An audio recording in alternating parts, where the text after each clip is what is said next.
Welcome to Man Does Tech, where I solve the problems you didn't even know you had.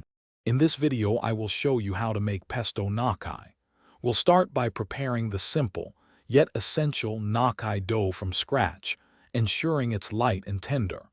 Then, we'll craft a vibrant, fresh basil pesto that perfectly complements the tender dumplings. Get ready to create a truly satisfying and delicious Italian meal right in your own kitchen. It's easier than you think. Now let's get our hands into the gnocchi dough. Start with perfectly cooked riced potatoes for the best texture. Gently mix in your flour and egg, being careful not to overwork the dough. Then, roll it out and cut those lovely little pillows.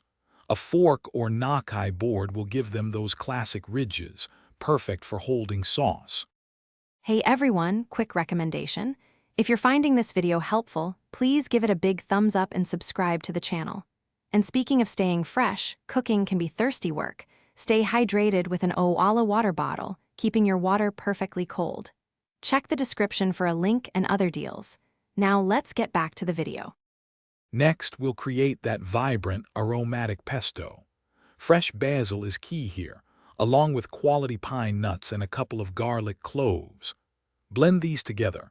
Then slowly stream in your best olive oil until it emulsifies into a beautiful, bright green sauce.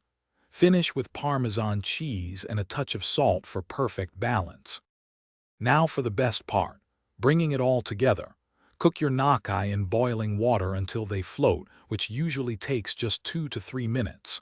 Once drained, gently toss them with that incredible homemade pesto. The warmth of the gnocchi will help the pesto coat every piece beautifully. Serve immediately with extra cheese and basil. Thanks for watching.